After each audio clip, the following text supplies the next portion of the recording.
કહે છે ભગવાન ક્યાં વયા ગયા? સીધા ગોકુલ. કહે છે જ્યાં સ્વાર્થ હોય ત્યાં આનંદ ન હોય.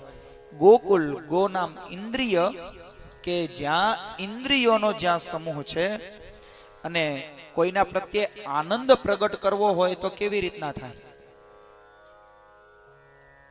કોઈ એક બીજાના પ્રત્યે બહુ ખુશ છે એમ ક્યારે ખબર પડે? ઇન્દ્રિયથી ખબર પડે. જ્યાં સ્વાર્થ હોય ત્યાં ચિંતા હોય. હવે તો પેલી જમણવાર ની પેલી આમ ઓલી વહી ગઈ પંગતમાં બેસાડીને, હવે ઊભા ઊભા જમાડે. હવે ઈ બુફે કહેવાય ગુફે કહેવાય ખબર નથી પડતી. અમુક બુફે કે અને અમુક ગુફે કે. આપણે એવી રીતના સમજો કે ઊભા ઊભા જમી લેવાનું હાથે, જેને જોતું હોય એટલું લઈ લે.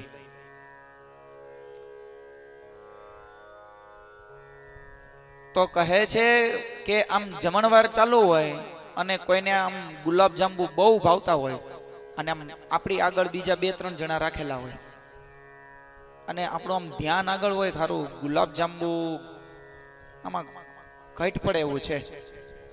આગળ 3 જણા છે, જો બધા 2-2 ગુલાબ જાંબુ લઈ લે તો મારે જેટલા જોઈએ છે 7-8 તો એ આવી જાય. હવે પેલા ડીશ લઈને હાલતા હોય તો પેલો ભાઈ જે લેવા વાળો હોય એ આનંદમાં હોય કે ટેન્શનમાં હોય? તો એ આમ કરીને જોવે કે ઓલા 2 લીધા કે વધારે લીધા. બીજા લઈને ગણતરી આ કરે કે મારે 7-8 જોતા છે, જો એ આ 6 જણા ખાલી 3 જણા 2-2 લે તો 6 એના ને બીજા જે 6-7 વધે મારા. પણ હવે આગળ વાળો 3-4 લે, એની પછી વાળો 3-4 લે, તો હવે જે લાઈનમાં ઉભો છે એ ટેન્શનમાં હોય કે ચિંતામાં? જ્યાં પોતાનો સ્વાર્થ જ્યાં આવે ત્યાં સુખ ન હોય, ત્યાં ટેન્શન હોય, ત્યાં ચિંતા હોય.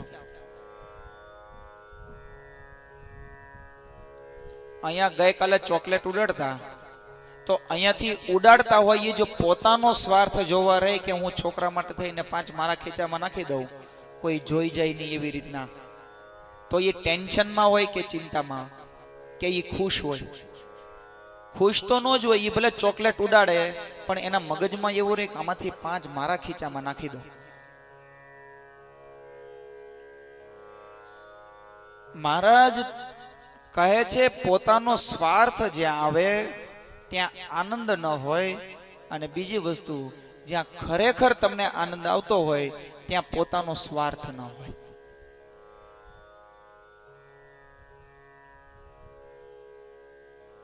કહે છે ત્યાંનો રાજા કંસ ભગવાન જે છે એ આનંદનું સ્વરૂપ છે.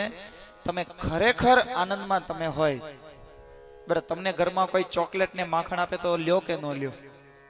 પણ કાલ તમે આનંદમાં જ એટલા હતા બધા કે આ બાજુમાં નંદ ઘેરે નંદ ભાઈ, આથી ચોકલેટ ઉડાડે, છોકરા દોડે, આપણે ન દોડીએ. શું કામ? કે ત્યારે એ નાની નાની વસ્તુમાં આપણને આનંદ નથી, આપણને ભગવાનમાં પ્રેમ છે. પોતાનો સ્વાર્થ જ્યાં આવે ત્યાં આનંદ ક્યારેય ન હોય. બેનો રોજ આમાંથી રસોઈ બનાવે, ભાઈઓને ક્યારેક ક્યારેક બનાવવાની થાય, અને ભાઈઓ આમ તપેલીમાં શાક બનાવે ને હારાય ન લાગે.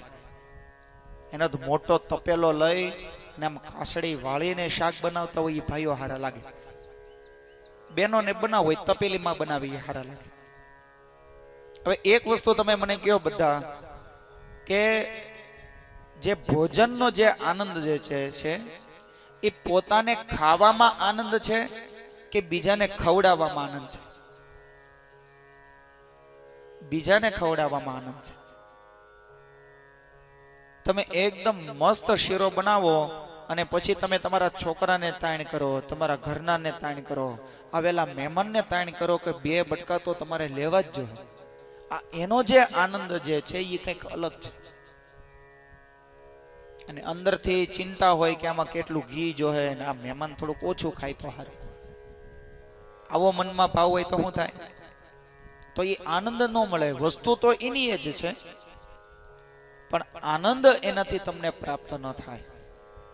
કહે છે બીજાને ખવડાવીને જે ખુશ થાય, બીજાને આપીને ખુશ થાય, એ ખરેખર આનંદ છે.